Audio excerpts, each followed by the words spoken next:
ilizwe lase South Africa liphethwe ngumuntu.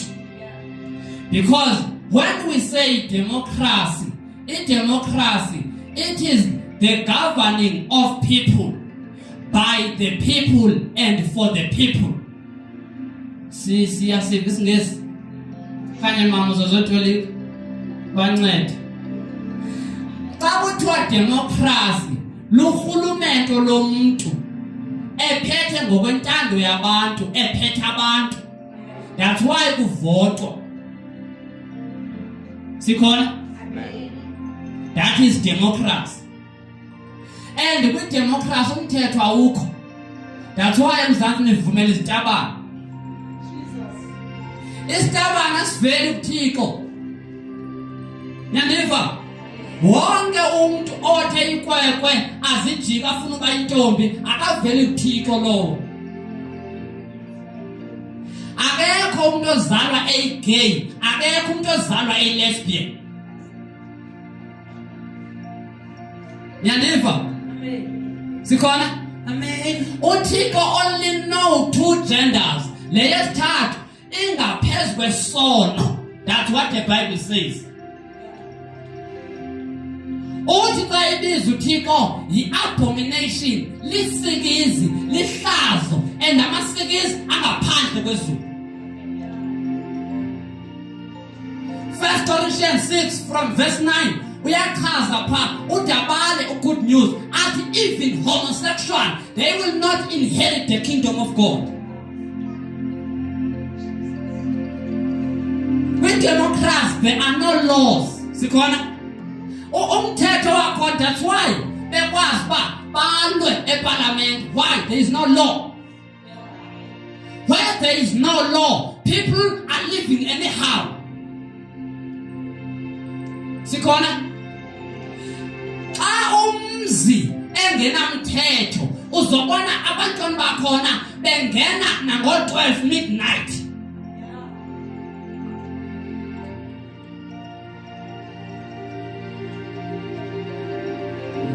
Ebazalwane masibuyeleni kulento. Ngiyandiva bomama. Kanike ngelinye ixesha, ngexesha lokuphunga ikofu kusasa, nike nihlanganiswe yilento. Nike ikofu ngenibeke ecaleni nje kubekani. Ngela xesha bekufanele baniyahleba nihlebe isixeko, kanti nithatha iBhayibhile ngenifunde iBhayibhile. Nibonisane ngeBhayibhile. Ngiyandiva youth? Xa beyotshekha abafana intombi zi-outer kanti ke nani nenze ii-camps zamalady where you will meet for this Bible.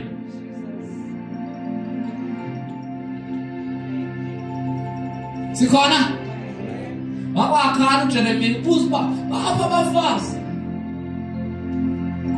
abazotisha intombi uba kulilwa njani phambi koThixo.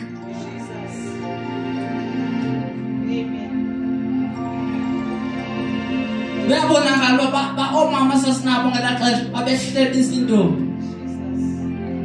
Right?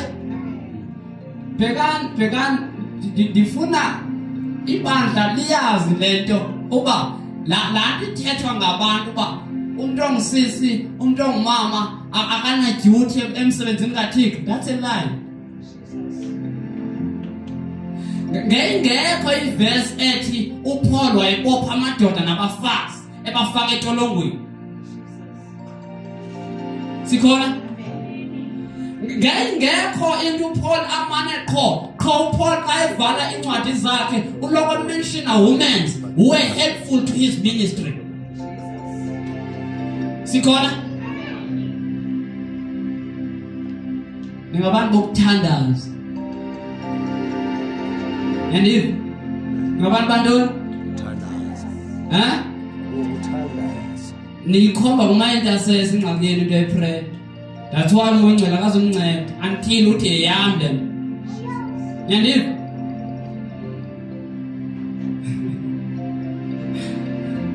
Ndithi for 30 years, nyandiva? 30 years. Kuphethe umuntu eSouth Africa. Then ndicela ingqondo sizibuyise ne. Uqala nini uYesu ukushumayela? Uqale neminyaka mingaphi uYesu ukushumayela? Never.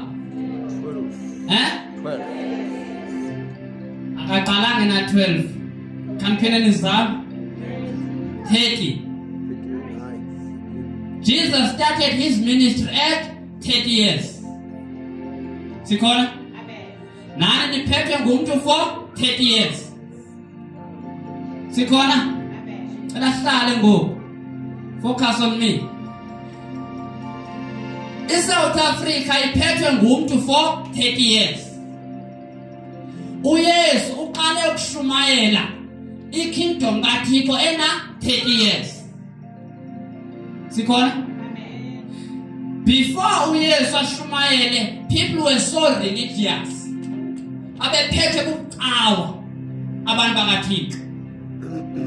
Wathi akufika ku-30 years uYesu waqala ngoMatthew 4 verse 17.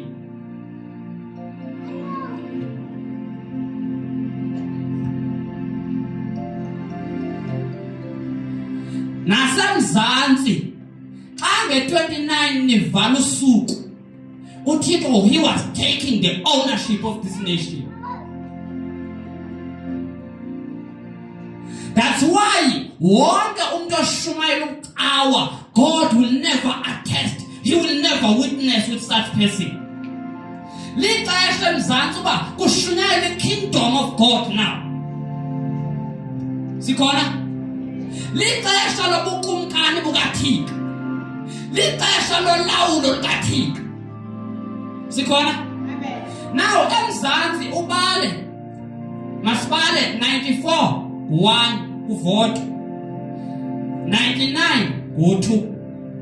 204 209 2014 2019 ku6. 20 balo Kubani 2025 or 7? U7 uminisha ntoni kuThixo? Perfection. Sishe. Nisafuna ukuphatha as-politician. Bazalwane ngifundele iBhayibheli ndinidike ndiyahamba anyway. Umhlaba awumele uphathwe yi-politician. Sikhona? Umhlaba kaThixo ku-wrong uphathwe zi-politician. Leli kaYehova ihlabathi nantoni nenzaliseko yabo. Abahleliyo kulo nabakhe kulo ngabakabantu ngabakaThixo. Not one man.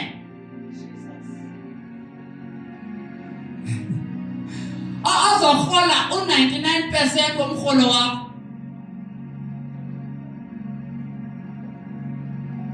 Sikhona? Now, a cry and prayers which must be made, they must be made in the kingdom of God.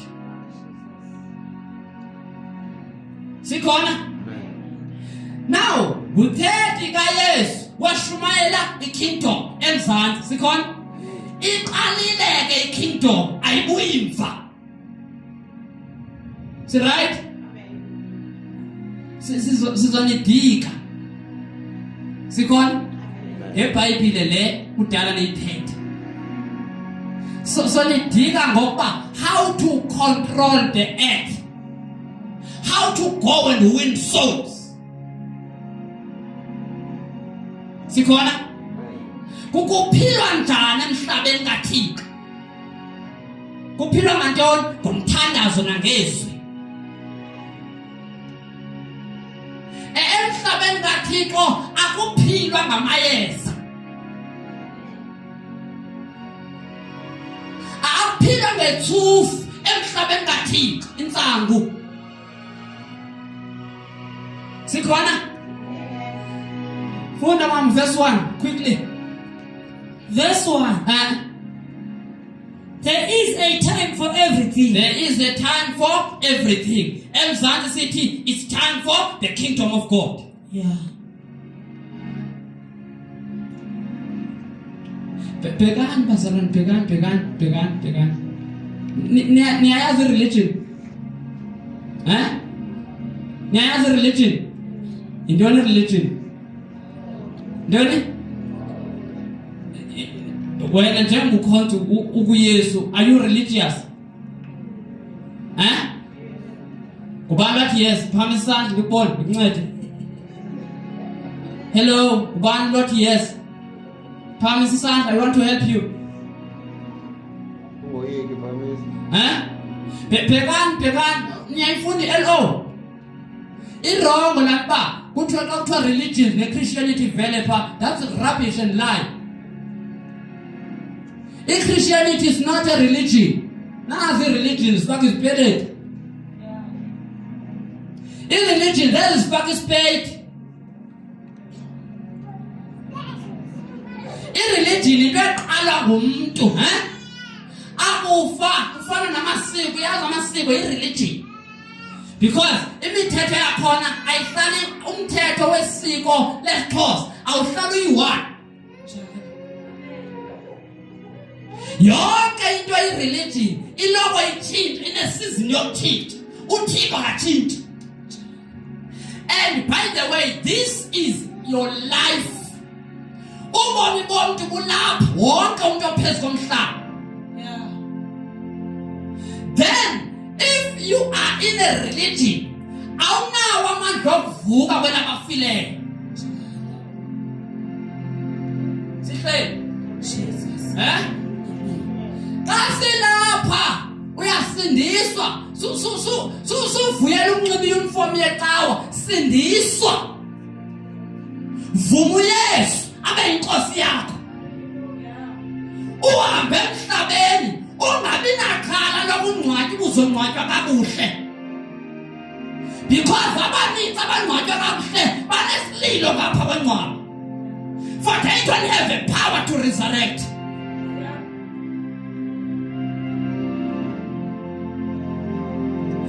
South Africa we are preaching the kingdom of God to help this nation, to help Africa, to help the whole world. Because if we celebrate Pedro in Alekut, Tina Sabkubele. Psalm 22, verse 27. Good. Chile na wesa kwisingesi. Ndumiso. Buyumva mama. Ngayibuyumva kakhulu, buyumva nje. Psalms chapter 22 verse 27.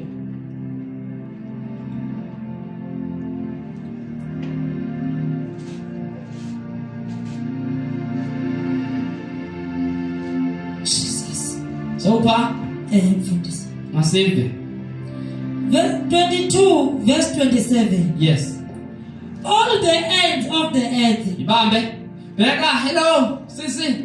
Ngicela wena, angikungxolisi, ngicela uze phambili. Ngicela uze apha.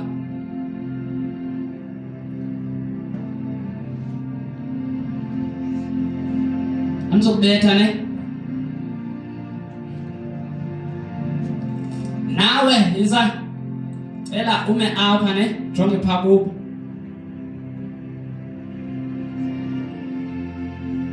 Nawe ngicela ume apha.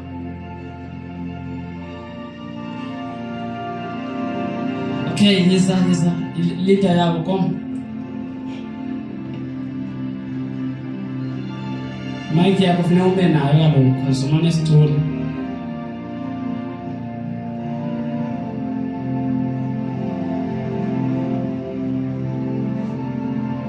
And all the ends of the world, what they will do? Will remember and turn to the Lord. Amen. Bekanga zalwana, bekani. Kunombuzo obuzwayo ba, why Jesus? Why kushunyayelwa yena? Why inguye lo abu special kuThixo? Lord ibuzwa abantu bonke ne? Let me answer that question, then we pray. Ungayichinti leyo ne? Thina siXhoseni Genesis 3. Genesis 3 only heading. Hamba nawe ne? Hamba nawe.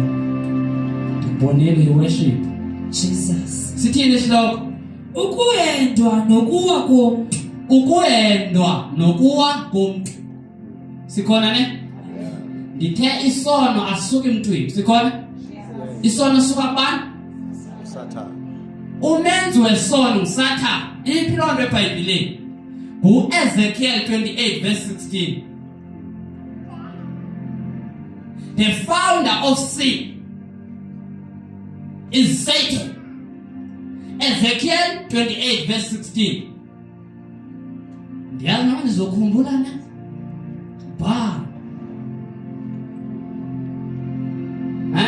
Youth anibhali tu. Aphela conference azoza amakhwangwa ezonikhumbuza hey kusajona emhlabeni lizothi ne record akekho mnandi. Ngapho nobhala ndo nizozothemba ngani. Omadoda enana moto kodwa igcina indoda eqhuba iEQ7. How will you stand? Endlini akho kudla ibe isithi hayi nansi millions omniki asingene hotel. Rekoda isono asiqalanga kuGenesis chapter 3. Sikhona? Siqale kuEzekiel chapter 28 verse 16. Ethi iBhayibheli wenza umzekelo ngeking yaseTire. But iyami iBhayibheli ihamba itshintshe ingabi ngumuntu ubona by this was an agent. Enconya ngobuhle. That's why ke xa umhle sudlisa ubuhle bakho. Anyway iBhayibheli ithi ubuhle ngamampunga Sikhona? Suvumela ubuhle bakho ube ngu-for sale to boys. Sikhona? Kwabanoteksi bakhohlakeleyo balala abantwana abancinane nge-streetwise one. Saniyivumela loo nto.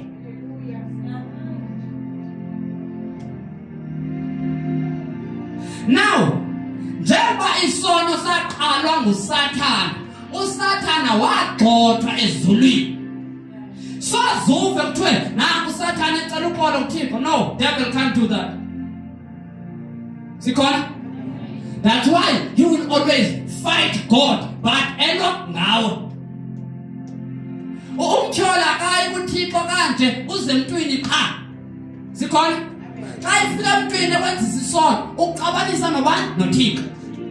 Whenever devil make sure uba wenzisa abantu isono sube ehlukumeza uThixo. Sikhona? Sithemos uThixo wathi wenza lo muntu ngokomfanekiso wakhe ne. Now umzekelo if ndifuna ukuhlukumeza lo mama mandibethe lo mntwana. How will you feel? uThixo ngumzali wethu. He is our father. He is the source of our lives. Now, whenever devil want to hurt God, want to break the heart of God, he comes to the person. Sikhona? Now ndithe susoyika isono yoyika uyihlo uThixo. Whenever you fear God, then he will make sure always he defend you. Xa elisela ngumsathana lizokonisa. Sikhona? Sizova iBhayibheli because xa usoyika isono yakho woyika uYesu.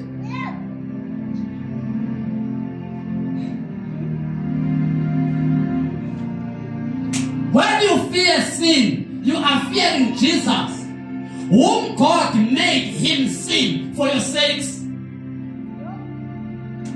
Whenever usoyika isono, sikhona? Uthi xa uyasenza uqala ujonga abazalwane. No, sujonga abazalwane, jonga uThixo lokubonayo. Because iBhayibheli Hebrews 4 verse 13 akukho sidalwa singabonakaliyo emehlweni akhe. Now yoyika uThixo ukuzisola ungasenzi. Sikhona?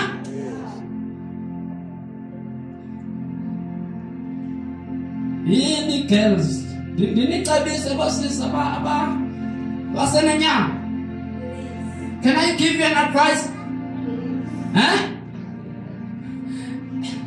Don't allow it boys one lo muntu akasindiswanga uzothi I love you. Now uthi I love you too. Where do you get love?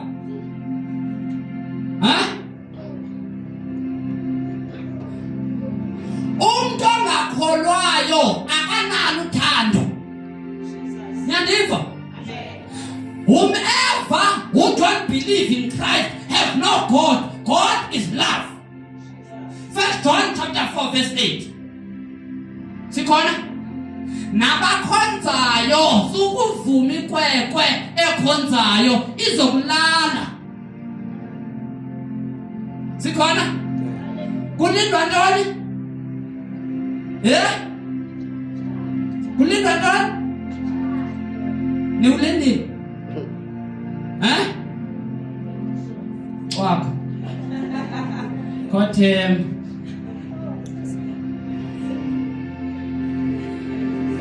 ngomdala ngiyongatshati wena. Ngegama likaYesu nawe futhi. Mama akazibana doda nawe futhi. Ngegama likaYesu. Bazalwane bhekani. Silapha emhlabeni sikhona ne? Apha emhlabeni 1 isono size noSathana xa esiwaphi ezulwini. Sikhona uSathana ingomuntu dathiwa angafunekanga ulwe naye uzazi ba uba nexesha lokungathandazi xa une emotions. Never start to fight with the devil. So right? Because once uzazi okay, sometimes man and switch off the button of prayer. Never say devil you are a liar. So right? Yeah. Devil is a spirit. So the spirit does not get tired. Night, day, he is busy doing what he wants to do. Against to tick. Sikon? Then Utiko had a solution. Is right? Alright. Now, njengoba ndimise ababantu apha. Ndifuna la Psalms 22 simvuba uthetha nobani. Tusifunda mama asuleke. uAdam xa ebekwa entsimini eEden omnye uzokuzwa kwakutheni uThixo uzamvumela uba okanye kwakutheni uThixo izabeka umqathango kulamthi. Akekho umuntu ozongena kwi-eternity engakhange athestwe. Sikhona? Everyone must via a test before angene in the heaven.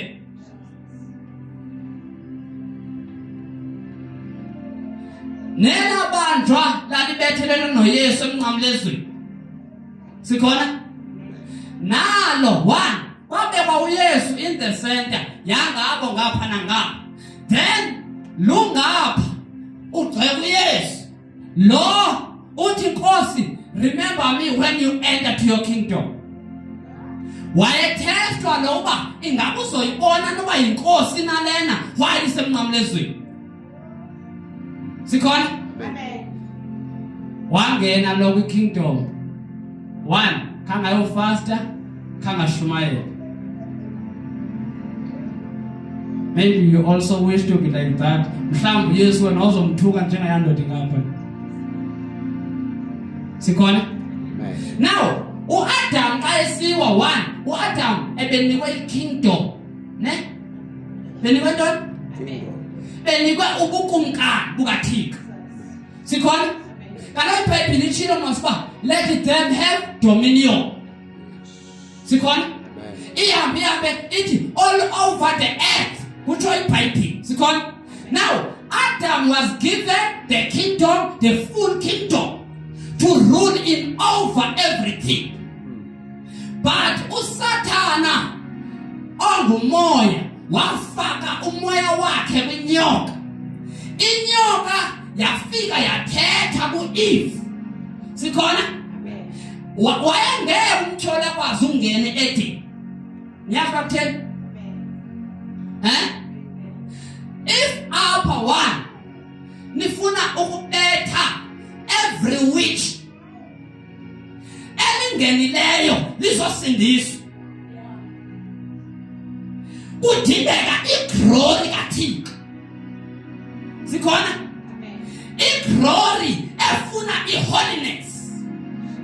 Iholiness endithi indala kunesono. Isono sivele emva. Thina sesikuThixo ongcwele before sibonakala enyameni. Sikhona? That's your verse, Ephesians 1 verse 4.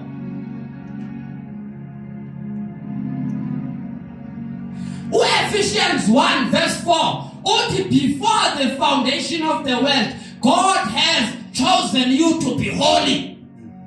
Sikhona? Amen. When you look then Genesis 3 uvele mva kuwe because luphuma kuyo ungcwele.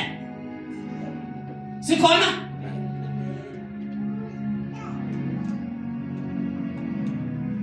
I love you. Oh, I love you. I love you. Oh, I love you. My Redeemer. My Redeemer.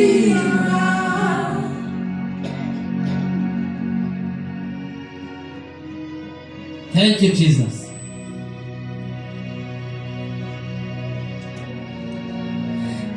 Didn't know that the heaven has prepared for the falling of a man.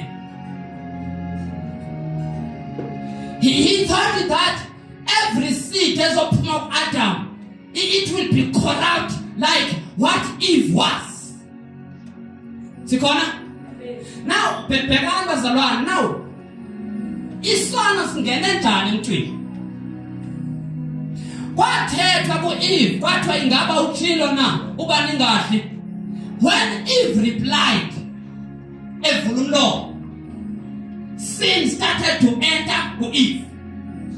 Now that is why each and every child ezalwayo in the womb of a woman there is a sin. Sikhona? In the sperm cell of a man there is a curse.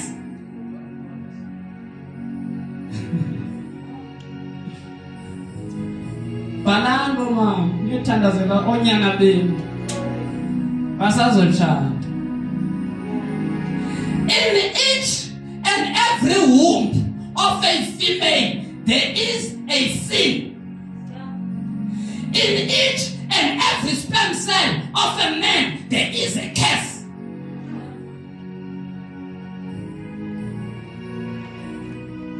Niyasiva isingesi bantwana besikolo? That's why we're wrong. Once what John? Once what Jola? One. Bazalwana, please. Once what Jola? You are destroying your future. You are cutting your life short into pieces.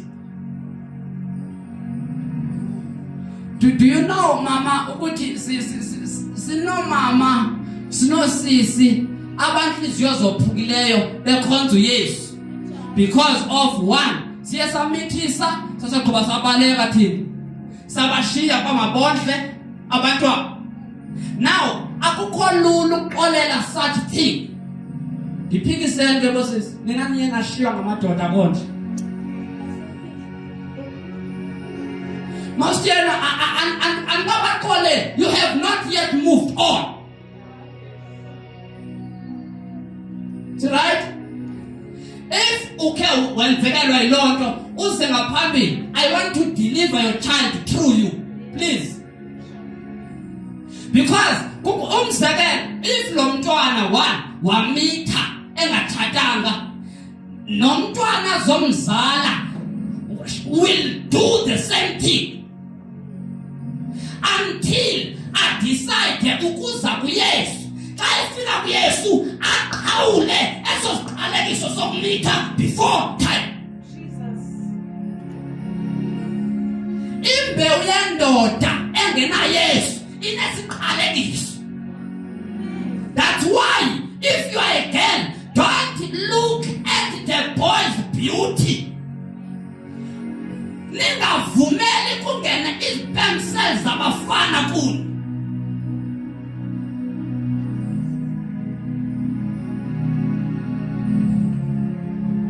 Sikhona? Kulindwa umtshato.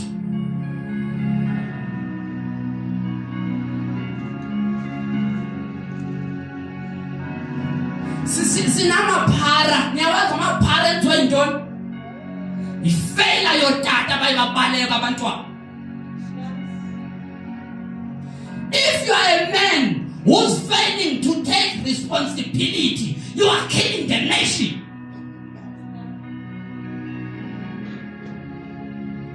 eBhayibhelini whenever kuthethwa ngecase kulowo kuthiwa iziqalekiso zoyise soze kuthiwe isiqalekiso somfazi. But indeed, esibelekweni somfazi kunesono. Isono esangena ngokuphendula kwakhe inyoka uEve. Xa iphendula sangena isono sawuhlala in the womb. When God speaks to Adam, akathi ku-Adam cursed. No, uthe cursed is the earth because of you, Adam. Then indoda ithwele isiqalekiso. Then a man must decide to come to Jesus, because it is iBhayibhile uqalekisiwe obethelelwe emthini kubantu abethelelwayo kuYesu wasikhulula esiqalekisweni. Sihle.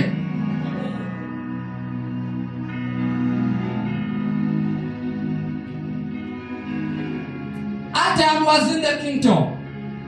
God never gave him a religion. Safe.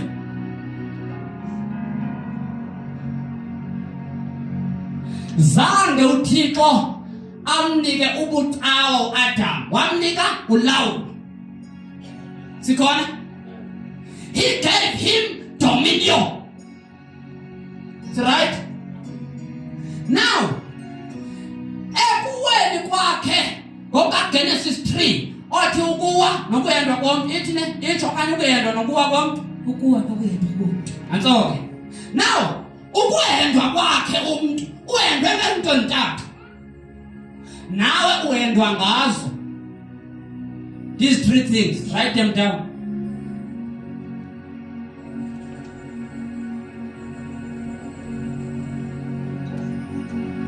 Umuntu obuyesu, three things. Angekho kuyesu, three things, three temptations that devil always do.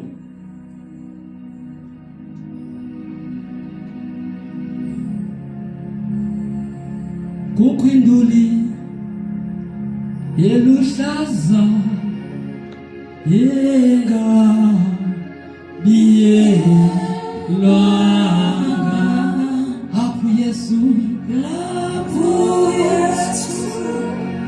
ai maza wafa yengo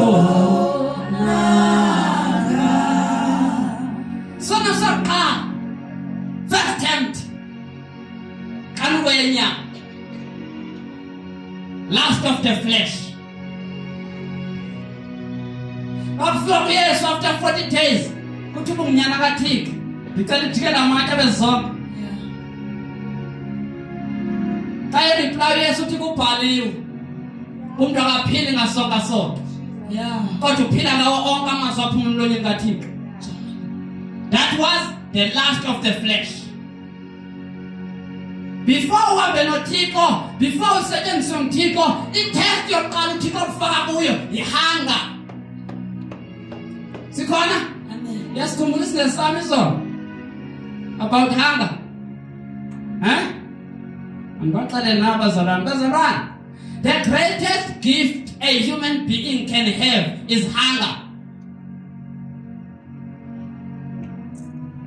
Xa unakuhluthi papa uzumvuthika. Okwesibili, xa unakuhluthi there is nothing right oyicingayo.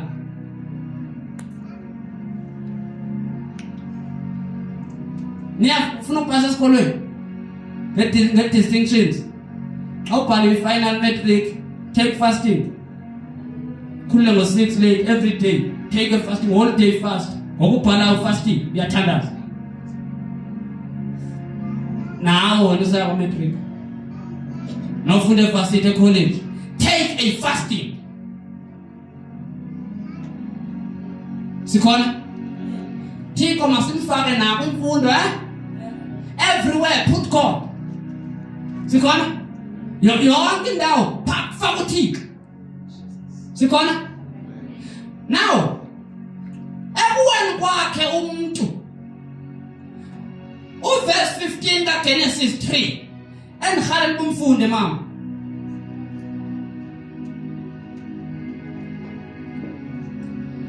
Verse number 15. Ndifuna sibone Yesu. Nyamazi Yesu. Do you know Jesus? Yes. Amen. Anyone knows Jesus here? Nyamazi Yesu. Amen. Sana kuphela kuseBhayibhelini Yesu. Do you know Jesus? Mademfana baba. Funda verse 15. Verse number 15. Ndiyakumisa ubutshaba phakathi kwakho nomfazi. Ewe. Naphakathi kwembewu yakho nembewu yakhe. Bhekani. Apha uThixo uthetha kwinyoka Inyoka iphathiswe isono ngubani? Satan. Sikhona? Now, God was not referring to a snake per se. That's why uYesu xa eyala abafundi bakhe kuMatthew 10 ezothi lumkani njengantoni? Njenganyoka. Kuthi uYesu. Sikhona? Now, kodwa sithi niyothwala ngenyoka. Ningayenzi lona. Sikhona? Ningafani noma Mkhize baseNatal abathwala ngenyoka. Ningayenzi lonto. The enmity that God put imbewu yomfazi against the devil. Umfazi akanayo imbewu.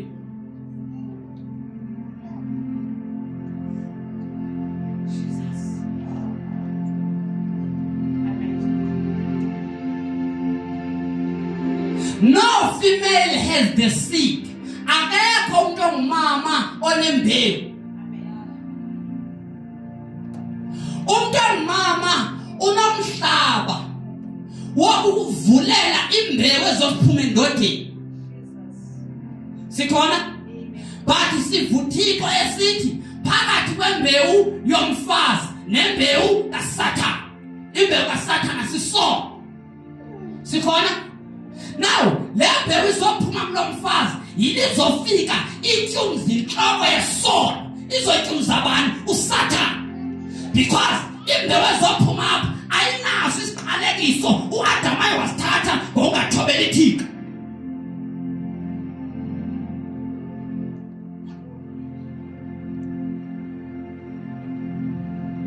Nosela kamani. Kwazela ume ngenyawo.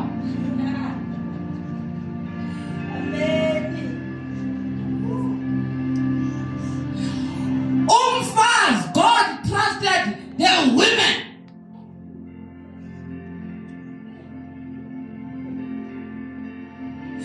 If Adam did a blunder by giving the kingdom away, then let me use lokhu ngenwe ngaye ehlabathini. Sikhona? Wenza njani uThixo? Isaiah 9 verse 6.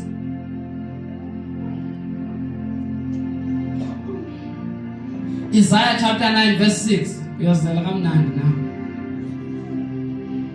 Glory, glory. Hallelujah. Glory, glory. Hallelujah. Glory, glory, glory, glory. Hallelujah. Glory, glory, glory. Hallelujah. Before Isaiah 9, Isaiah 7 verse 14.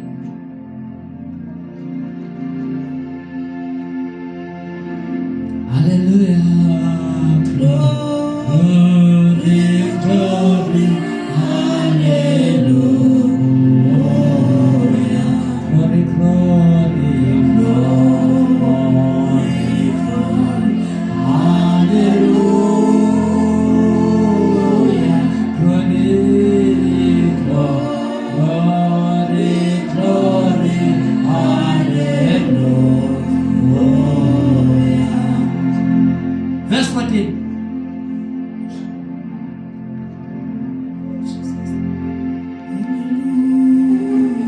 Glory, glory.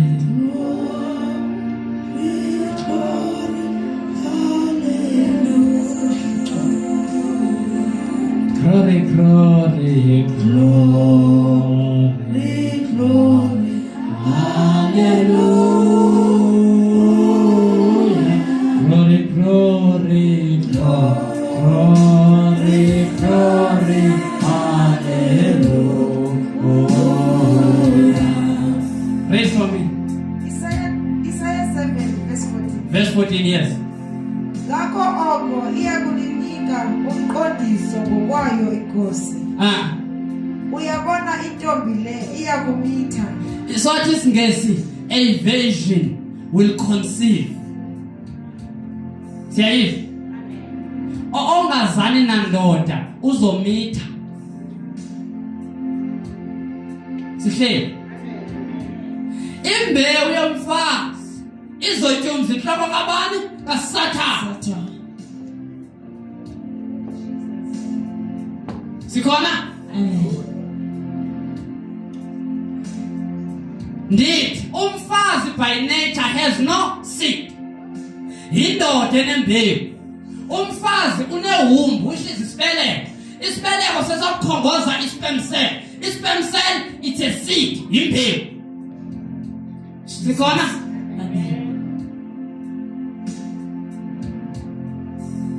But uthi uThixo, this is the sign that I will do among you. A virgin will conceive, will be pregnant. Correct? Izale unyana imthiye igama elingu-Emmanuel. Emmanuel. Ewe. 15. Iyakudla amasi nobusi ade akwazi ukulahla okubi. Isaiah 9 qala phansi. Siyayiva ne? A virgin. Imbewu ezongena kulo ayombewu yandoda. Indoda already ngokuhamba kaAdam afike atye. It was not about the apple. Sikhona? Itest yase-Eden yayingekho ngokudla per se. Kwakulo kingdom. Devil is creating his kingdom while eyenze emhlabeni kaThixo. That's why uThixo wathuma uYesu makazobuyisela ubukumkani. uYesu akabuyiselanga icawa yaseRoman Catholic. uYesu akabuyiselanga emhlabeni icawa yaseCatholic eRome. Everybody holy on Sunday only.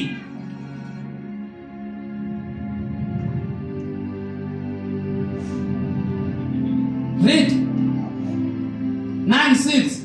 Verse number 6. For to us a child is born. Niyayiva iBhayibheli.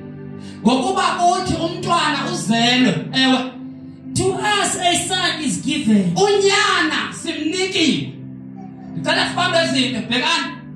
Sudrayiva no cash. Yini? So thatha lona ezoba ngumntwana lona ngunyana. Aba bantu bobabili. One must permit the other to be in the earth. Sikhona? Emhlabeni uThixo uzivalele sishilo muzi. Sikhona? uThixo moya. God cannot come awuzombona uThixo hamba emhlabeni ngenyawo.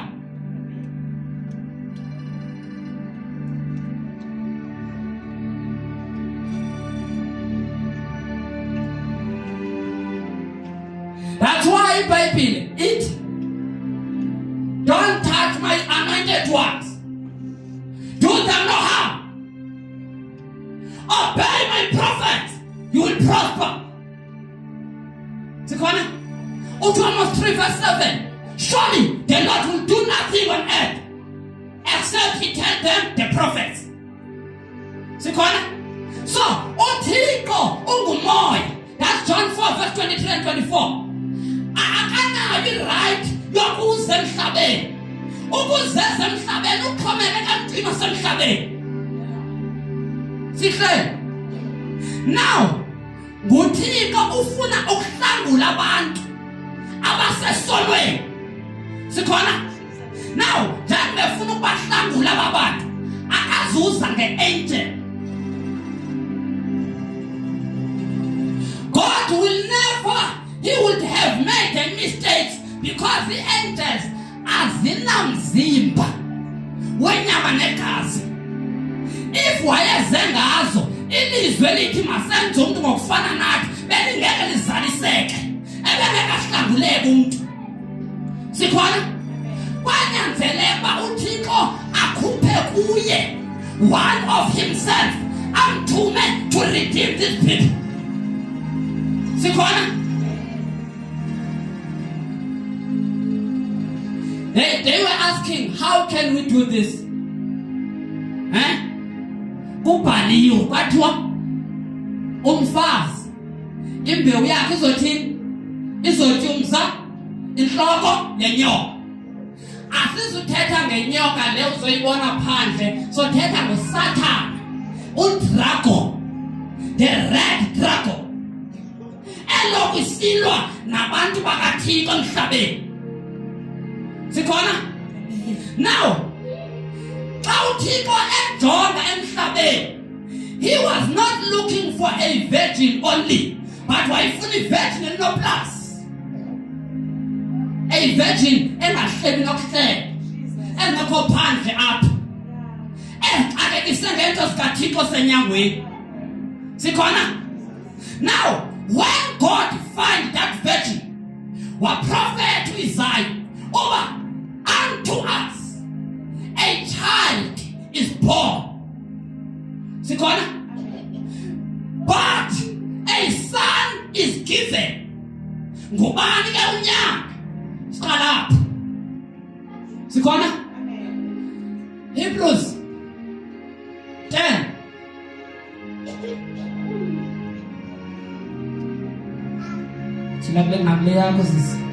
Hebrews 10 from verse 5.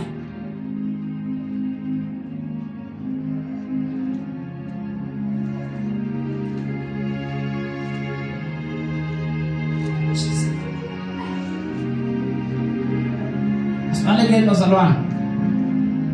10 verse 5. Yes.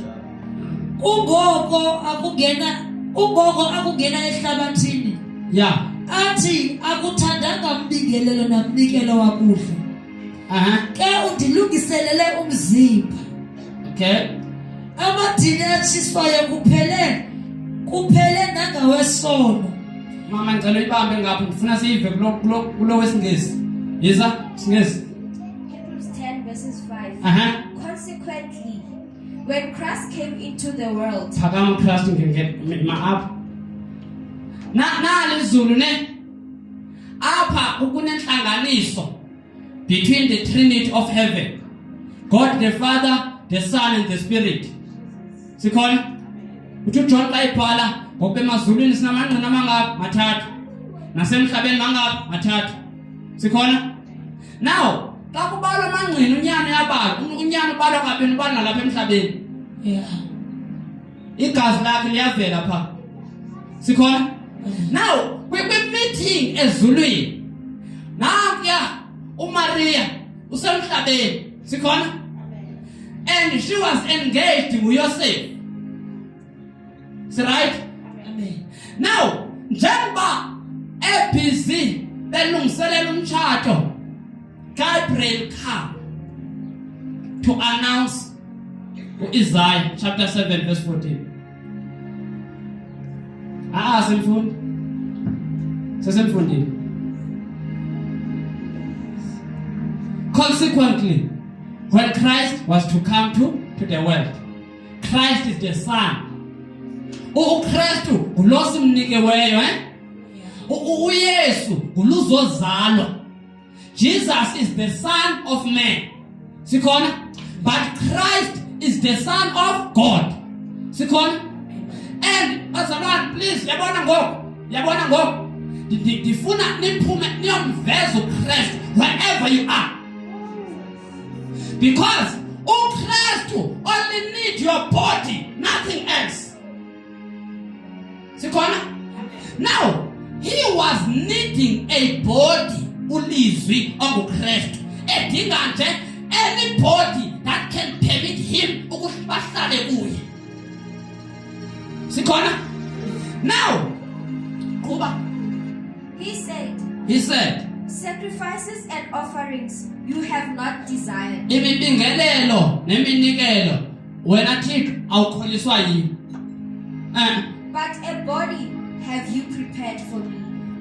Na umzimba iya kumama ngajonga upaphansi na umama wakho umtshango. A body kutsho Christ kutsho kuyise uthi but a body you have prepared for me. Sikhona emhlabeni kuyoniwa David thought that I have finished the earth. Sikhona? Now when this Virgin Maria efika Gabriel, Luke chapter 1, when he announced ukuba you will be pregnant, uzozala umntwana umnika igama lokuba nguYesu. Sikhona? Igama elithi uyobasindisa abantu bakho ezonweni zabo. Sikhona? The name Jesus means you will save your people, because njengobulizwi nguwe ndathetha ngawuba I must make a man in our image. Kwanyanzeleka kukhutshwe lo bekuthethwa ngaye uThixo. Ngubani bekuthethwa ngaye? Ulizwi.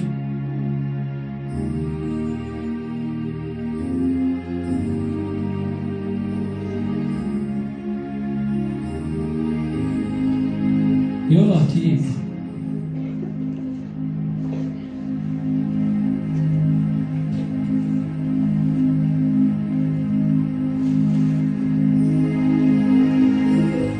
Sikhona?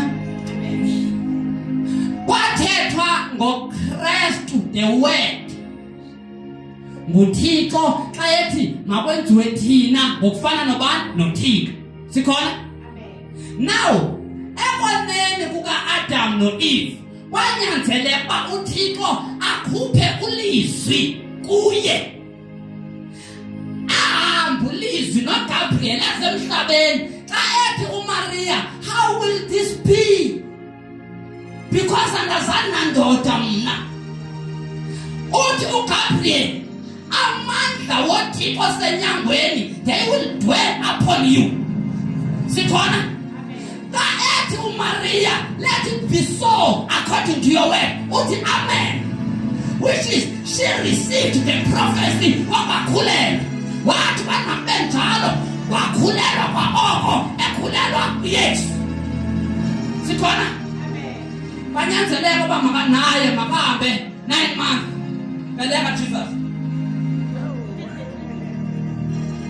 Nato banopele. Bazalwa uYesu ulizwi uMaria ubeleke uYesu onguThixo phezu komhlaba kaThixo.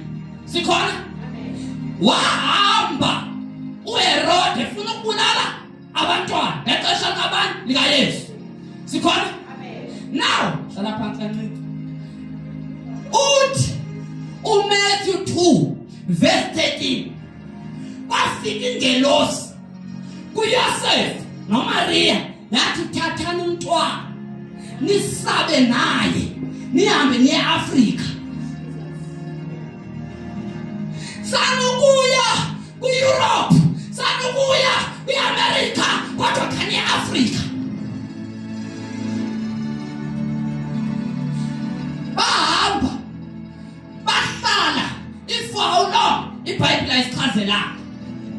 Sikhona?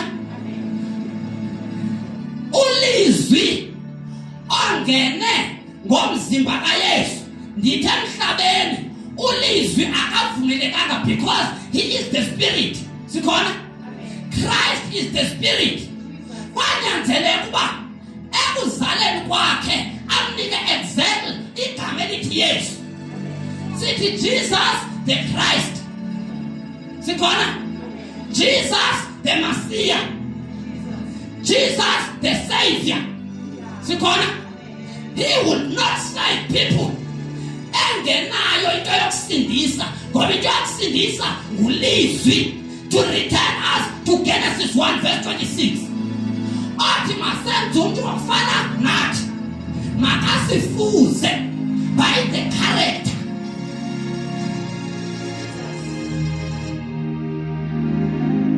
Sikhona? Amen. Masehle ke Kristu ukuvumela uMaria bambu Yesu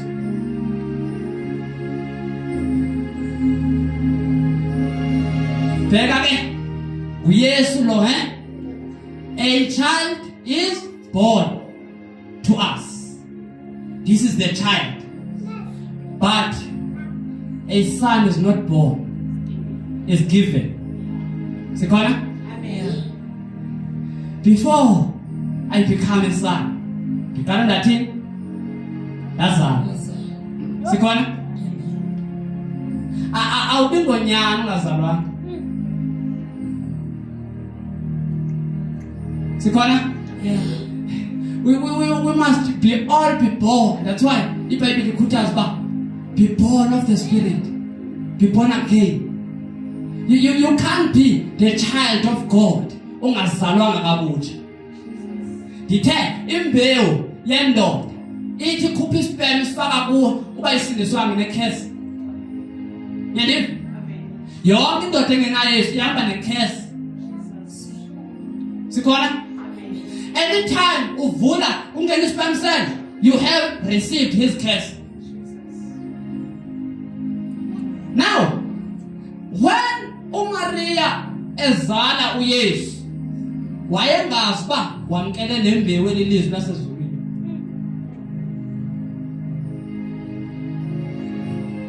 Then the boy grew in wisdom. He grew strong. And he had favor in people and in God. This boy. Sikhona? Amen. Simbona ena 12 years. Izangapha. Ayina 12 years. Nankuya ehleli nezikhulu etempileni. Kuphethwe nomqulu. iBhayibheli mayiphathwe nguwe Yesu ukufaya izandla epokothini ngalokho. Tyhini?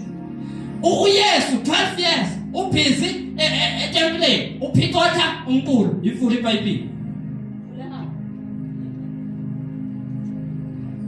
Nanku uMaria noYosef bahamba godu. Xa befika ekhaya uYesu kuphela insuku akabuyi. They were asking the neighbors, didn't you see our child? Didn't you see our child? Kanti umntwana ubhizi. Sikhona? Amen. Xa befika kuyi uthi beningazi ba I must take care the business of my father. Sekuthetha lo. Uthetha ngomzimba walo. Sikhona? Sikhona? Amen. Let us give our bodies to this man.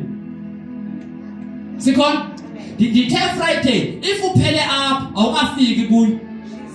Fika kulona. Fika kulona uKristu. Sikhona? Amen. He will make you to be known there. And you will be trusted because uvumela yena in fullness. Sikhona? Now, when this man kwanyanzeleka ba uYesu angazivezi kungani unguThixo.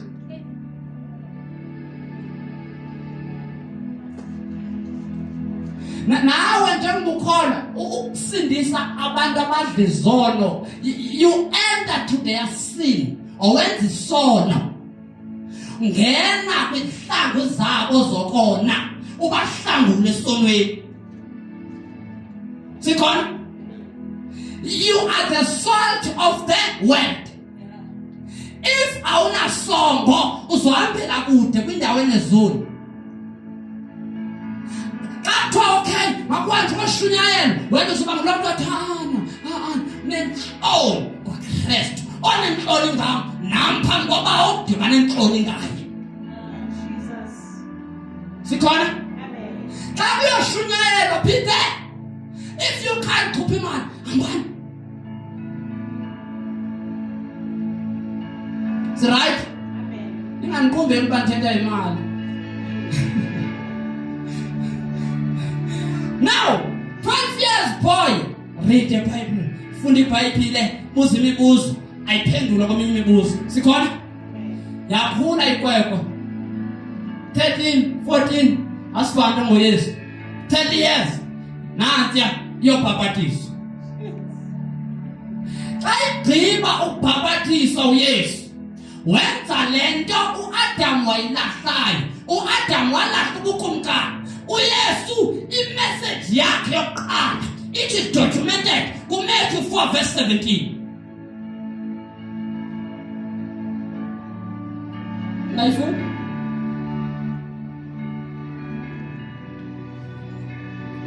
Siyabulela Yesu.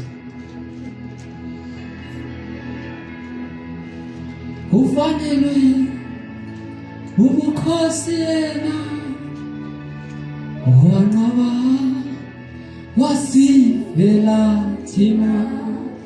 Jesu fanelwe ubukhosi yena wanqaba wasivela thina. This man died for us. Huh? Yaqhuma lo uba ungaveli bebanexesha uYesu akafuna ukuziveza. Namba entabeni Matthew 17 wasiveza ba hey, I'm not of this world. Ithi iBhayibhile wathi ethandaza kwathithwa izambatho zakhe. They shine like a sun. Sikhona? Abangekakholwa by that time, Petros, uJames, uYakob, uJohn, they all fell asleep. Sikhona? Ithi iBhayibhile bafelisi. Lafika lahlala phezu kwabo uYesu noMoses noEliya. Kwathetha uThixo. Wathi uThixo, this ningabona uYesu nini? But this is my son, to whom I'm well pleased. Listen to him. Sikhona? Now, zininzi izihlandlo where Jesus wanted to reveal this man. Sikhona? But ngokuba uThixo xa efuna ulawulo lwakhe akafunanga uvela. That's why nangoku uThixo uyanivakatshela. Most of you don't see God. Sikhona? In every place you are, sometimes you meet Jesus Christ, but you won't notice him ngokujonge imbonakalo yomntu. Sikhona? Lo mntu onguKristu ulizwi ngulo kufuneka athini athi redeem, but wadinga lo mzimba. Lo mzimba wavuma wabethu Yesu, you Christ, you have prepared for me a body. Now I will do your will. Sikhona? uThixo wayedinga nje umuntu okwenza intando.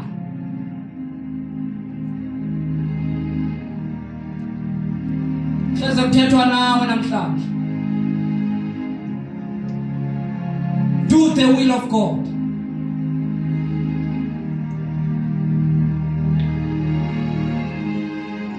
Repeatedly, he will say, I will do your will. Kuhambe.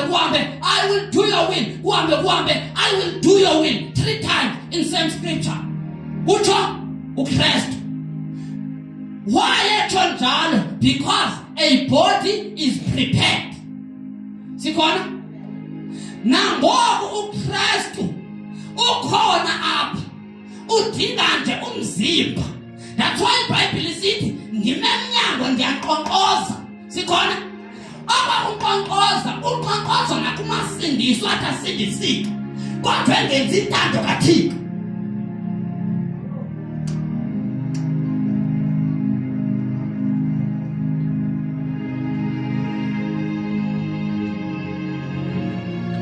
He was 10 years. He started to preach. Read Matthew 4:17. Nanti message kaYesu. Verse number 17. Nanti message kaYesu. From that time, This is the message which we must preach. Yes. Jesus began to preach. Jesus began. This man on earth, he began to preach. What he? Repent, repent, for the kingdom of heaven has come near. lambi lahle nguAdam ibuyile. Sikhona?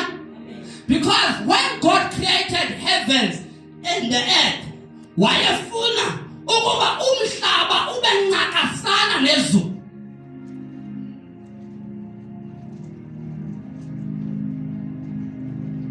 He wanted earth to be like heaven. He wanted a human being to walk on earth as if uhamba ezulwini.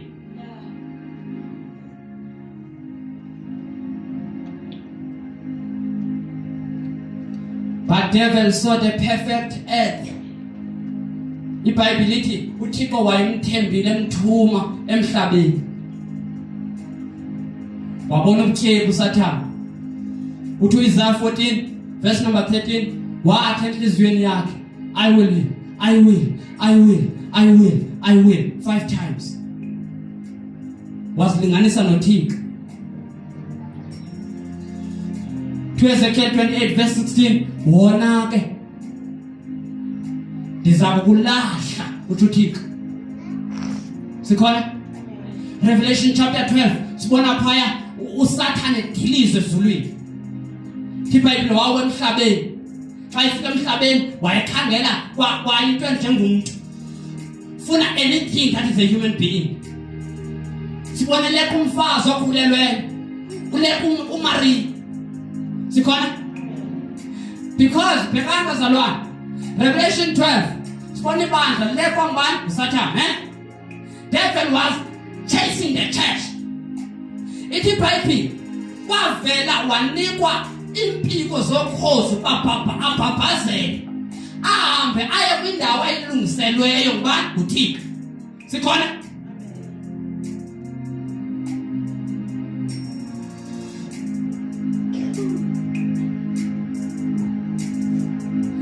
Then umtyholi simbona ku Revelation 12 ewa phansi boom emhlabeni. Sikhona? He will never go to heaven again. Ndithi uSathane akanaxesha laxolisa, Devil has no time to pray. Sikhona? Akanaxesha lakuthandaza uSathane. Akanaxesha lakurepenta kuThixo. Sikhona? Now, when he thought that he had finished all what God has prepared, the word decided to come by himself. Wangena kuYesu. uYesu waqala wathi repent for the kingdom is at hand. Sikhona? No other message. No other message. Kingdom is our message. The message which Christ preached is kingdom. Sikhona? Let me show you Jesus. Matthew 28 again. Ifuna uyive ifuna besingesi sakho. Sina nawe sakho. 28 verse number 18.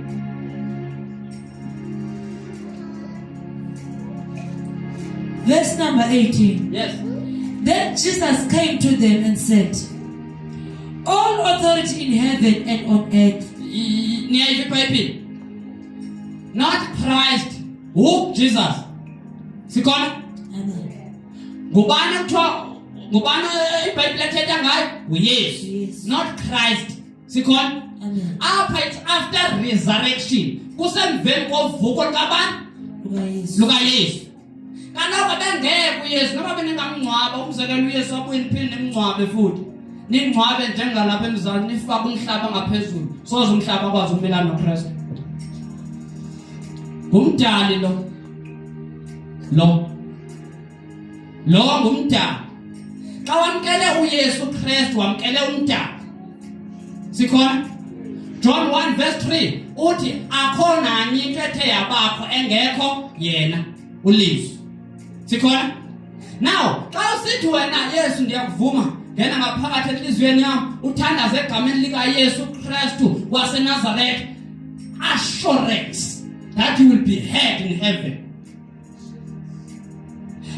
awuthandaza usebenzisa igama lika Yesu Kristu waseNazaretha ezulwini yaviwa.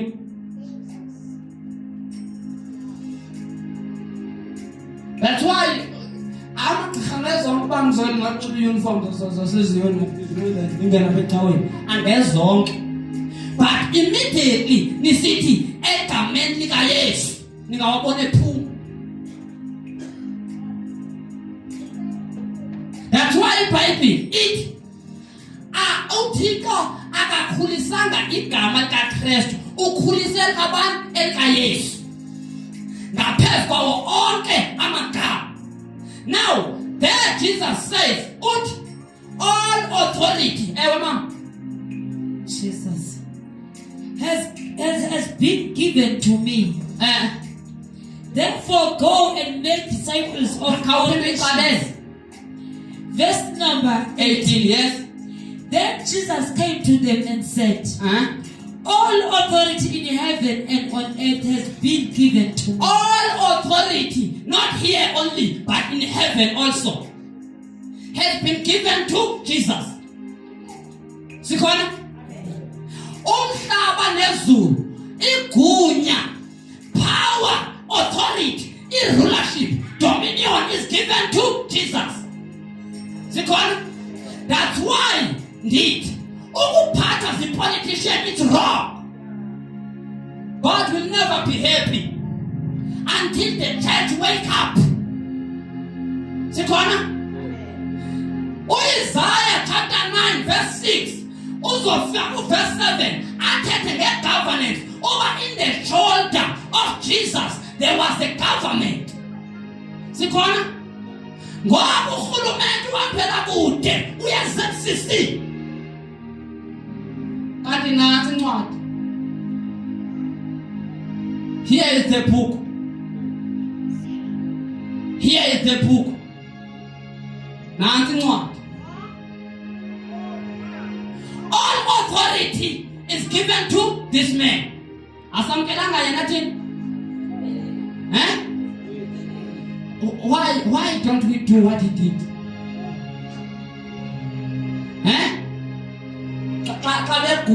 We send them to hospital. Why?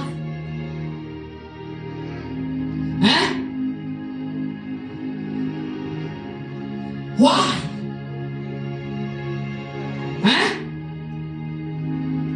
Or on the flu, we try to get some Panadols for them. Why?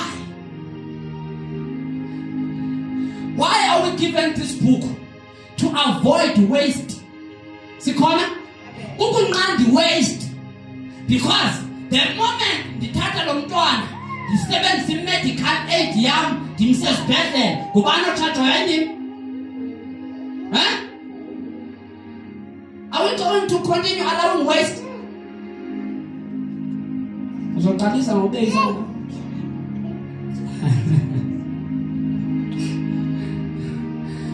Bazalwane, uYesu esimamkeleyo uthe igunya phi ezulwini naphi linikwa bani? Linikwa yena. Wena wamkela yena onegunya, therefore nawe unegunya.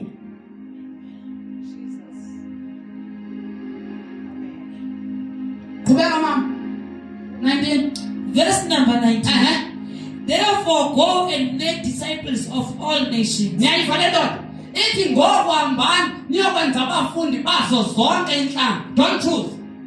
You meet iSulumane elinxibe into zamaSulumane, you preach Christ. Udibane negqirha bophetha, you preach Christ.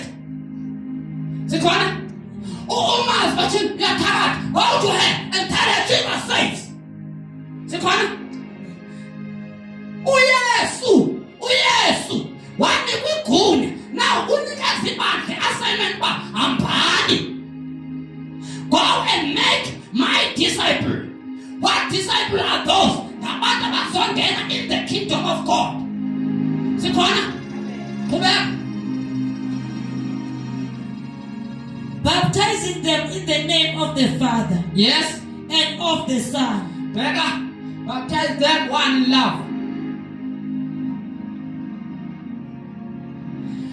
bosuleleni ngothando. When we speak of the Father is love. For God so God the world that he gave his only begotten Son, so that whomever believe in him. But and this is I will put him to Jesus. Sikhona? Now, whomever believe in Jesus, ukhona unyana kaThixo. Then lo ubhala igama ubomo obusha uyangena ebomini bakhe. Sikhona? Amen. Baptize them in love.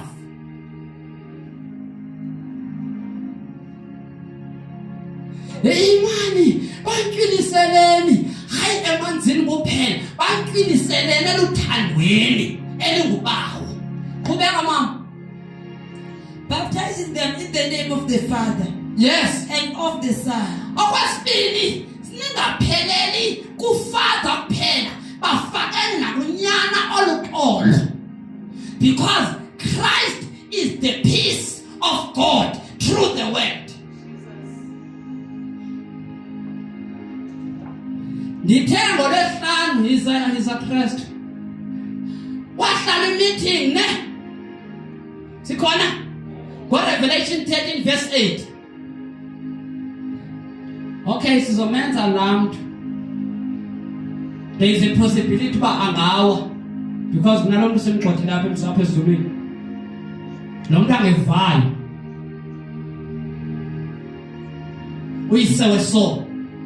There is a possibility because he knew Eden, Satan. There is a possibility but njengoba lo muntu somde lapha Eden, Satan will go to him. Afike amdlise so, Now, we are called in heaven. Is now. Come, stand there. Thank you. Now, Guyise, Gunyana, Gumoya, Oyingwe. We are Buswan. Who will go for us? And go inside. Now, Uti Unyan, let me die for them. Ababa, Sikon, Ababa Jalo.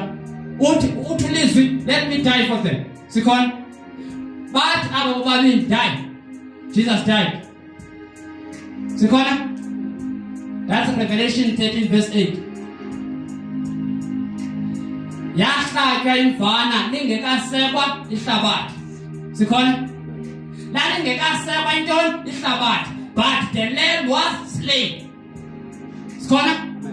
Now, njengoba bebegqibile Jesus or the Son, which is Christ, went to earth, knowing for sure that I have come to die here. That's why I come to Petros, but please, so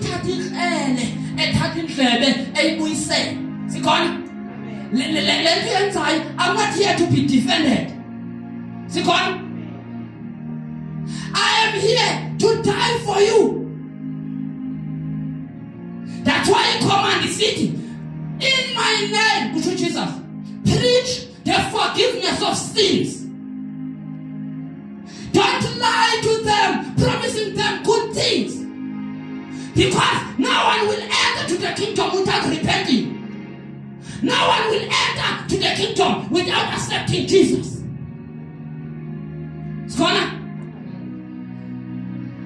Now, uthoka ngoko masibabhaptize okwesibili egameni lonyana.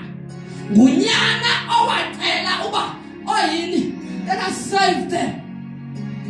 Sikhona? Masibasindise bangafele esonweni.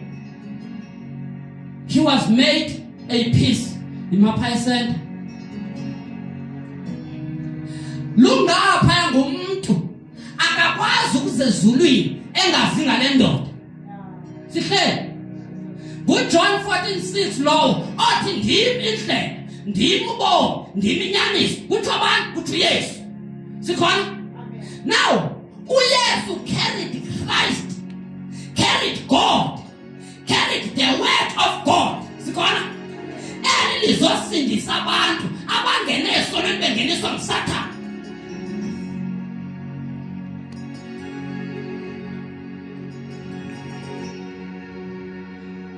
Baptize them also in Christ. Baptize them in peace. Teach them more about God the Father, which is the love. Teach them more about peace. Let them have forgiveness. Sikhona? Noma bafisa ukuhluka kangakanani, but let them forgive. Sikhona? How did God feel? How Adam and saw? Disappointed, and he was in shame. A female Satan, as it now, why are you think? But through Christ, he forgave us. Therefore, we ought to forgive those who do wrong to us. Sikona? Unqinisela alipheli manzini kuphela. Utata uThixo kuKristu uqondo nakumoya oyingcwele oyunity. Kuba mama kuba. And of the Holy Spirit. Umoya luqolo umoya it's the unifier. Ngumhlanganisi wenhlaba ezahlukanayo. Sikhona? Ngumhlanganisi okwazi ukudibanisa abantu bakaThixo.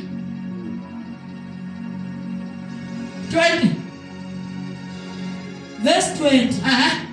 And teaching them to obey everything I have commanded. Jesus. Nyamfu Jesus. Yonke into endinuwisele umthetho ngayo bafundiseni yona. Leyo mthetho nithatha kwa. As oil nizithatha phi?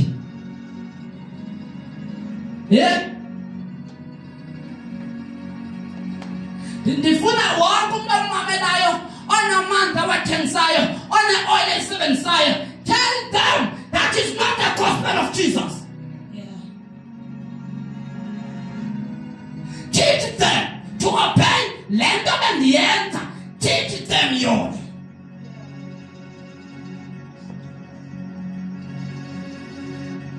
Sikhona? Uthe uyazi kuMatthew 11 verse number 28 uthi izani kumnonke nina nisindwa imithwalo nginika ukuphuma. Yebo? Now edlule athi fundani kum. Sikhona? Amen. Anyone who is preaching the mixed gospel engayobhayibhile ecela uxolelo kwezono, that gospel is not of Jesus.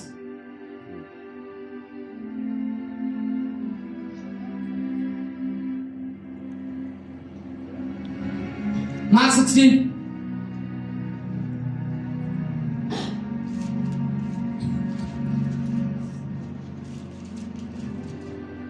Mark 16 standards.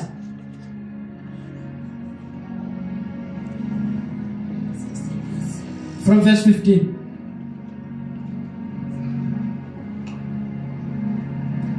He said to them, Bega. Ndifuna ukuhamba noYesu. Uthela Matthew ka ivala 20 uthi immediately nihamba ndinami kude kupheliswe iphakathi. Sikhona? Amen. Into ezokuwisa iyi-1 inxaka awuyenzi uYesu into ayithe yenzeni. Sikhona? Bekani bazalwana, we are not all public preachers. Asishumayeli ngokukhwaza sonke ne? Ngokuthatha iBhayibhile mama uhambe uye ku-next door wakho ufike uhlale phansi naye nicaciselane ngeBhayibhile. Awenzanga umsebenzi uYesu athe wenza? Khanya ukuvila obu bosisi please. Sikhona? uYesu ulinde wena, hayi nguye olinde wena. Ulinde wena ba uthi go. Sikhona? I-command like so it's a command. So what is necessary up great commission. Sikhona? Go. Represent me to the world. Ihlabathi lesono, go. Ufike ukungcolise ngam. Sikhona? You will never fall. Awuhamba usenza i-great commission. usebenza shop uhamba umuntu efikayo molo ngegama guys njalo njalo uzothathi azobuza yimi ukhonza phi Nyabamba kulula kanjani ukuna abantu bakathika fika taxini ngolele ngibulisi ngegama guys Sikhona Amen. Now uDuwa develop and ba xa ubona umuntu okhula uqonda nje uYesu wena let me display Jesus here Sikhona Amen. Bakhula abantu sikhona No. Liphi yes Liphi Laba ukuthi. Komba kuwe Laba ukuthi. Luseqaleni kwakho ligwala kaloku because akaziyoyenza lento komba kuwe Verse 15 Verse number 15. Yes He said to them, Go into all the world command again go all over the world and preach the gospel to all creation. Preach the gospel to all creation. Pegan. Gospel is the gospel of the kingdom. Nothing else. Second. Amen. Now, the gospel yobukumkani nobona ngantoni one. Winter it will be like there is no winter. Ingca izohlala ivuya because ingca ingavuyi nje ukunqaba kwantoni kwegospel yobukumkani. Sikhona ngoku noku ngayothanda lomthandazo wathi Father zonke i-prospering preachers let them be silent. You won't be wrong. Sikhona Jesus never preached about money. Is it right? He never preached anything except the kingdom. Preach the gospel in all creation. Jesus. Yes. Whoever believes and and is baptized othe wabhaptizwa sibabizile luthando luqolo ubunye sikhona Amen. Yes will be saved. uzosindiswa But whoever does not believe ongakholwayo will be condemned. uzokhwetha qoba niyeva ne Amen. xa engakholwa dlula kuyo Verse number 7. sokuthi hayi akafuna ukukholwa ungakhange uqale nomlilo go uyagqirhelele phandle ufuna uqala hey fanele kunoYesu Jayiv Amen. kunobani Yes. Every time, hamba, go. Continue. Jesus. Verse number 17. And this sign will accompany those who believe in my name. In my name, they will drive out demons. Jesus. Ifona umfundisi ebusuku, umfundisi sivimpundu uyamba phezulu. Hey, kuthiwa cast out demons. Jesus. Umntwana ukhala ubusuku bonke. iBhayibheli lithi abakholwa egameni lami they will cast out. Thank you, Jesus.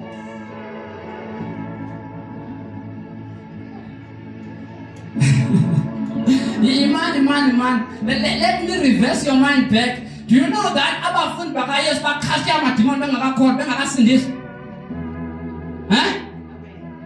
Before basindiswe uYesu abavuthele athi receive the Holy Spirit bebekhasta amadimoni bebephilisa izifo. You have Jesus wena usindisiwe ubhaptizwe ngoMoya Ngcwele. But ebusuku ngihluba umfundisi udiniwe ngiyamfonela ngo-12 tata bazalwana please demonstrate Jesus. Sikhona Amen. ukunephuka endlini yakho akuhluphayo cast it out.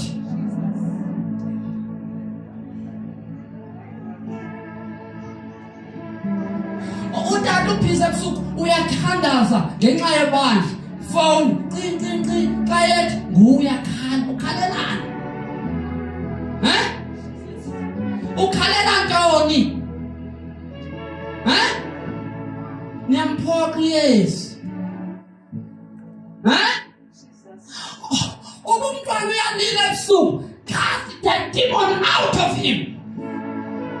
Sikhona? One time ngizilale ndinwe flat. Kwakumuntu ophambanayo landawo ngihlala kuyo. Njengoba bephambana amadimoni ahambe phansi igama lami lapha esitratini. Wathatha wasuka kum ndizilalele ke. Ngabe sendazi sibe kunomuntu okuthiwa uyaphambana apho okwaza wena. Ndathi uThixo if ubufuna uncedo makuzena apha kuma ngizophuma ndiye kuyo. Now xa efika endlini, one thing I did was to tell the demon, go. What I do? Sikhona? Kukuxelela demon, go. Because akufunanga nokubile nokubili xa uxelela demon. Go there with love. Uyagula lo, go there with love, Yonke into yenza uqhutywa luthando. Sikhona? Everything oyenzayo if uyavangela iba nothando lu extra for them. Sikhona? Now one other time kunomntwana wayemncinci kakhulu. Njengoba lo mntwana emncinci, he was crying all night. Sikhona? Now kuvuka abantu abahamba icawa basepostoli. Konko ngothi ekuseni ndizidinele ngokuthandaza. Sililo umntwana apho kwelini. Ndafika nambamba nje umntwana wathula umntwana. Sikhona? Amen. Represent Christ. Yandi? Amen. Kuba mama mfuni. Funda ngomlomo.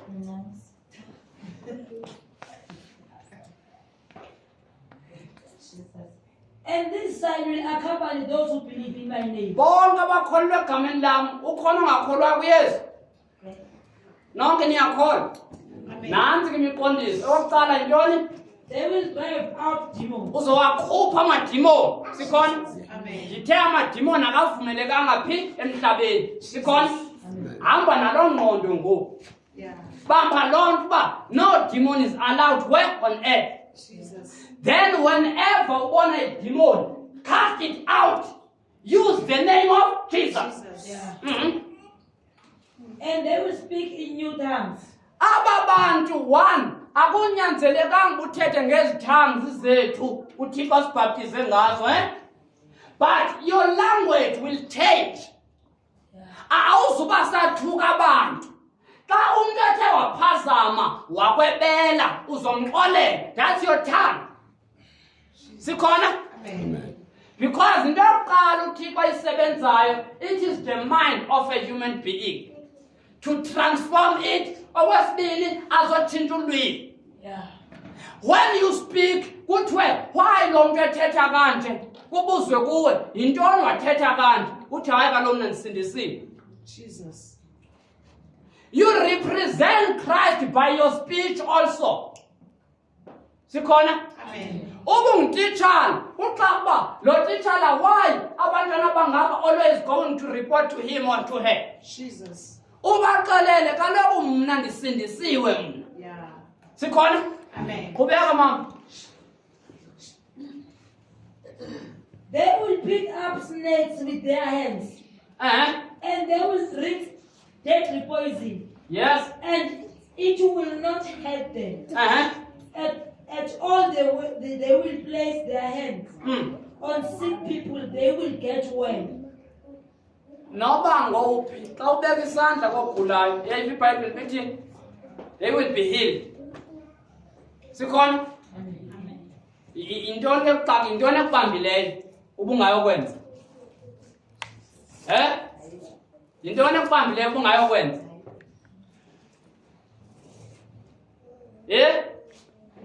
Nibanjwe yintoni? Bazogula nikhona?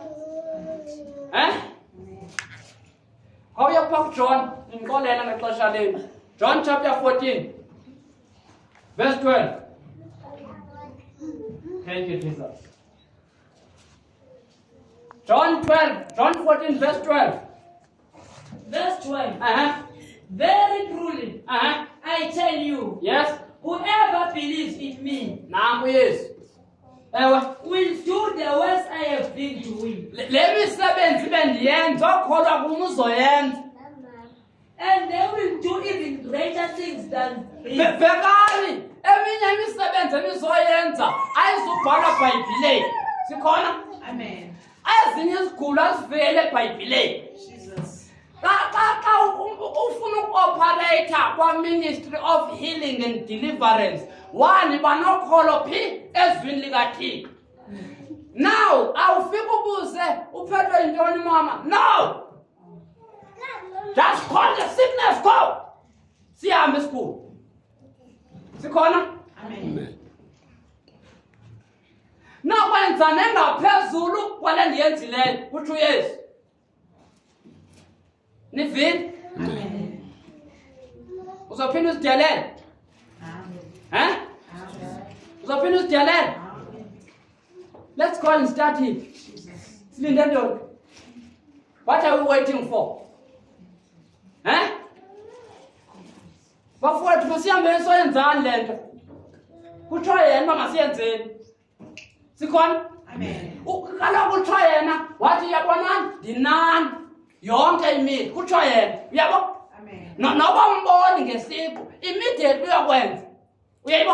Amen. Ukhona yena. Jesus. Now you call his name kwenzeke something. Silinde ntoni?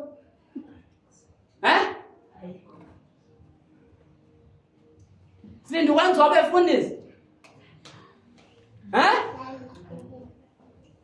Hayi no mhlawumbi utata funeka nenza abefundisi nonke ize niyiqale le nto. Bazalwane, this is true and real.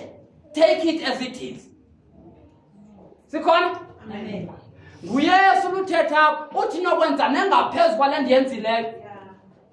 Sikhona? Why atsho njalo? I had a limited time. I had only 3 years when you might have 10.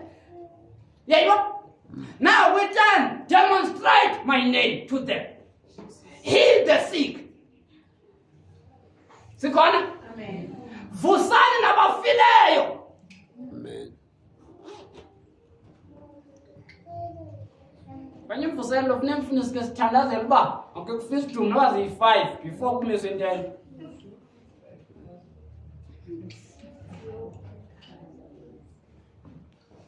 Imani yayazi imvuselo biqala njani? Abahambe phambi kwethu abanye betalent okay Thixo makufa abantu. Xa kufa lo mntu kuthiwe nanku esiyapha afika mvusi. Then isixeko sonke siguquke. Abanye will go umzekelo uba ndiye eLusuthu ndiyazi uba kuyathakatha ndifike phaa ndiye kule ndawo kuthakathwa kwento ndiyandithalenta amagqwirha. Amen. Uyayibo? Ndithi ndibulaleni 2 hours ndinika i-2 hours yokuba nindibulala. Uba kandibulala then I will show them. Uyayibo? Now yonke eLusuthu iguquke. Amen. uYesu siyamfeyila uYesu siyamlimita. Jesus. Sikhona? Amen. Ngoku let us expand our faith. Sikhona? Amen. And allow Christ to richly dwell in our hearts so that we can demonstrate him. Right? Bekani ke? Now, kunencwadi yeHebrews chapter 2 verse 11. Yazi noma ngithela qhinje yona. Then ninifanele ngo 2 Corinthians. Nithele qhinje quickly. Hebrews chapter 2 verse 11. Ibuchila ku 2 Corinthians wena ku verse chapter number 5 verse 18. Hebrews 2:11.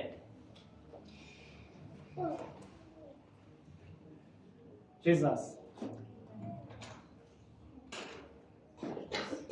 Hebrews 2 verse 11. Uh-huh. Oh, the one who makes people holy. Lona uKristu owenza abantu babe njani babe ngcwele. Ewe. And those who are made whole are they. Naba benziwa ngcwele ngubani? uKristu. Ewe. are of the same family. ngabendlu eyi-1 uyabo uyifamily kayesu wena. Huh? You can't do what your brother did. Huh?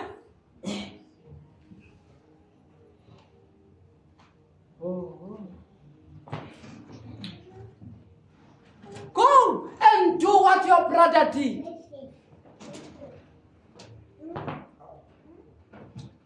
He never went hungry. Ayokweleta shop ukudla. He never do that. Zanga isokola imali, uthi xa bemfuna itax, uthi go, first fish, izokunika imali. Sikhona? That's your brother. Sikhona? What was the secret of Jesus? Prayer. Is that right?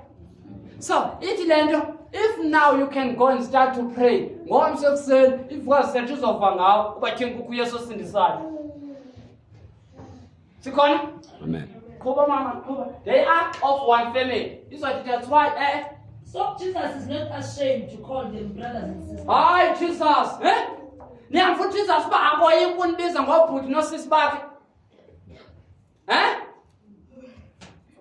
Icawa mfundisi. Amen. Icawa. Imlibazisile uThixo.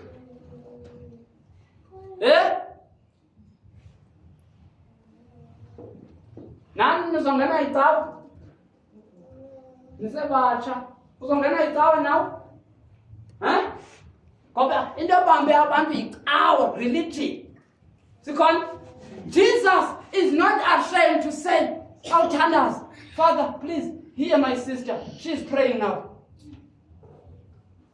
Hear my brother. He's praying now. Which is esezulwini. Sikhona? Amen. Ungekathandazi, he wants to know you.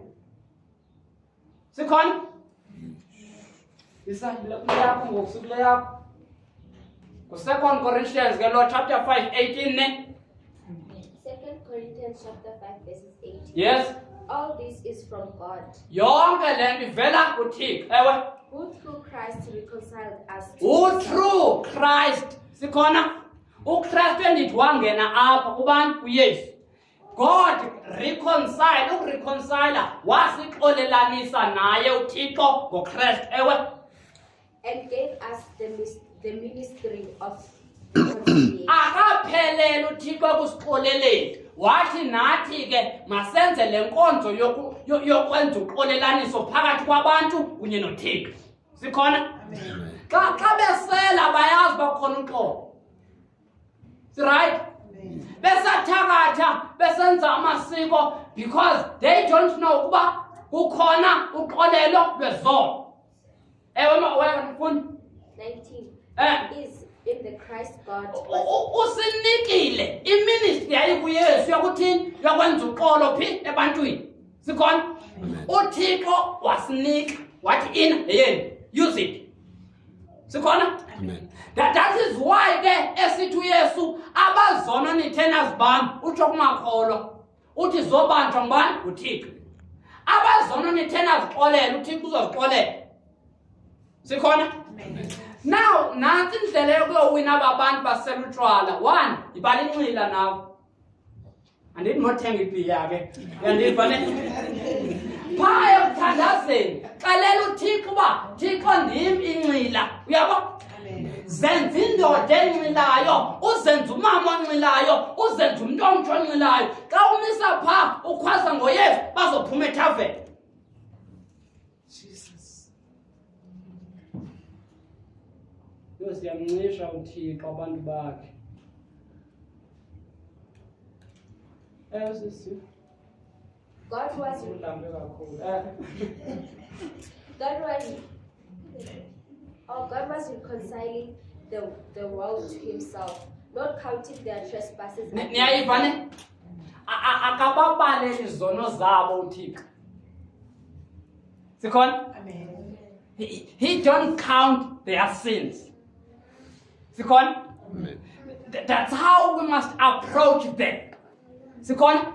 Asibaxeleli ngantoni ngezono zabo. ufika pha umise uguqukani ngoba ubukumkani busondele sikhona now to the point of njengoba nishumayela ezitratweni ndayeka nokuvala ndiyatisha ezitratweni ndifika ndititsha amanxila ami siyayiqala le nto aguquka amanxila sikhona. Jesus was doing the same. He preached the kingdom all over. Nokufika phi kingdom sikhona.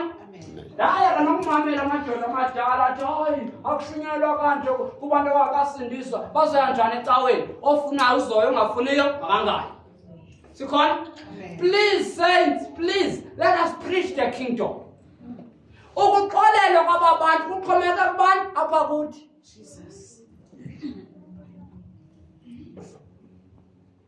Siyabathandazela apha ecaweni bamabeza abazuza kufuneka abantu endinako aphuma epha kubo afika acela islot kulo mfo uphethe la tavern khona nika islot ngo-12 midnight noba yi-10 minutes ndishumayela igospel sikhona.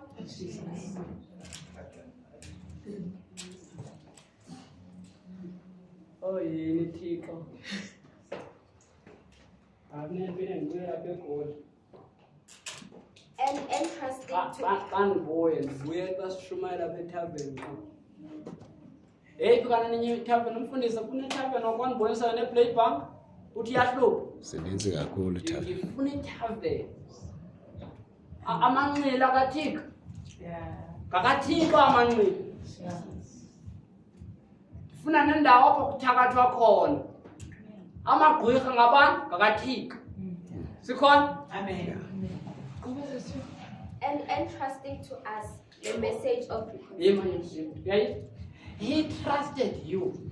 The message yokuthi yokuxolelanisa abantu naye ngobani ngoKristu. Uphi uKristu lapha ku? Ngoku khawuzamise lo Kristu kuwe. Sikhona? Stay him.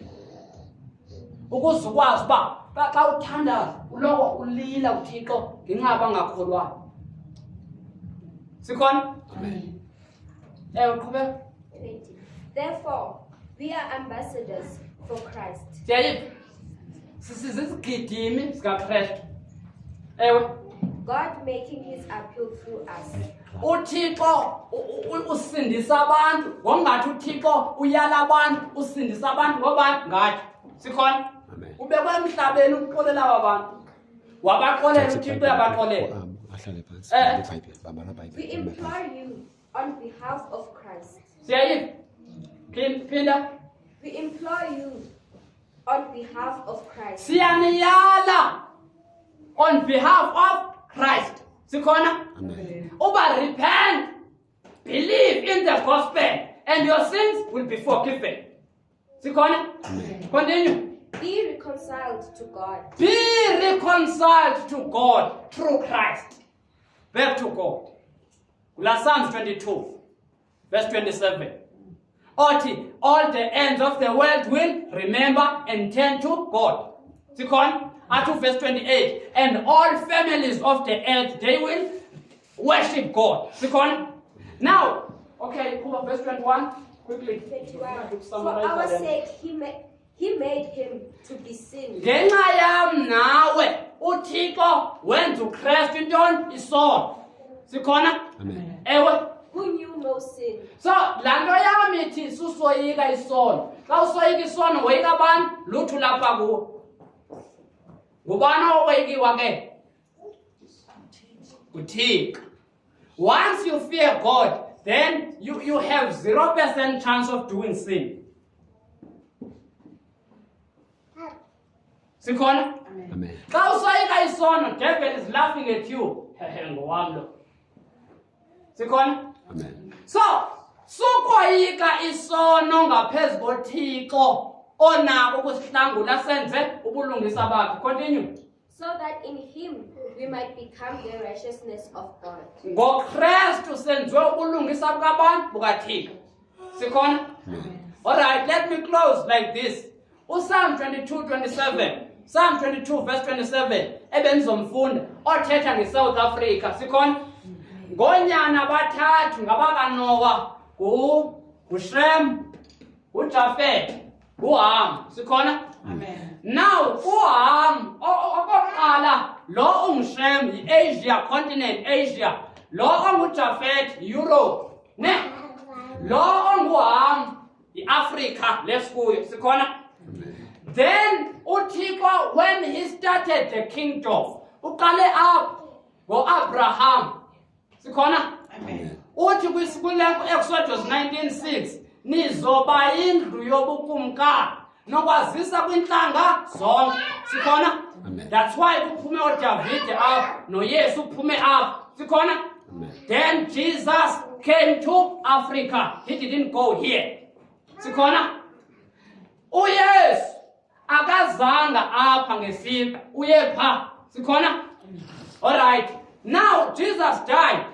Abapostoli bashumayela igospel bafa now. Niyayazi ba iBhayibhile before Europe iqale kuni. Qale apha vela. Oh hallelujah. Sahlabelela. Sithokoze. Hallelujah. Amen. Ufanelwe bubukhosi yena. Owaloba wasifela thina. Let me blow your mind. Yeah. iBhayibhile phambi kokuba ifika eSikhosa ngo-1859 eLovedale apha Eastern Cape. Iqale eAfrica before ize kwaba bantu. Sikhona? Amen. Can I show you ubayiphi lonto? Xa ufunda izenzo 8 andizozifunda from verse 26 usiya phansi uzofumana pha kuthethwa ngomthenwa obefunda uIsaiah chapter 53 othetha ngesixaka sikaThixo singuYesu esizofela izono. Si right? Before ize kwaba iBhayibhile iqale eAfrica. Sikhona? That is why ke nangoku ndizonikhuthaza uba eMzantsi siqale ikingdom ilindwe lihlabathi lonke. Let me display this, then we are going. Njengoba igospel iqale apha kuShem, hamba Shem, your time is up, go. Apha still kuvuka ikatolika yase-Italy lapho. Sikhona? Ikatolika yikaSathane noba ingaphathi iBhayibhile yikabani? Sathane. Sure. Akazindibetha umtyholi uyaxoka ndibetha ngumvomvamo. He can't beat you. Sikhona? Now apha again kuye kwavuswa nguThixo abantu kuthiwa zii-missionaries. iAmerica ke andizuyibala, Europe le. iAmerica yikoloni ye-Europe. Sikhona? Ibekho iAmerica kwicontinent ingenabantu. Inabantu ekuthiwa zii-Red Indians. Ngoku ngabelungu abasuke phi eEurope. Sikhona? Right. Kwavuka ii-missionaries. Zashumayela, and they did a good thing. They brought the Bible to us. Sikhona? Then, hamba ke nawe Jafet. Ngohlala phansi, your time is up. Now, bazalwane. Nimvile uSpsalms 22. Uthini? All the ends of the earth will remember and repent. Ukuthi turn, ukuthi repent, zoguquka zibuyele kuThixo. Sikhona? Now, ithi ke xa iqhubeka yonke imizalwana yehlabathi, which is the world, is waiting for the end to also worship God. Sikhona? Amen.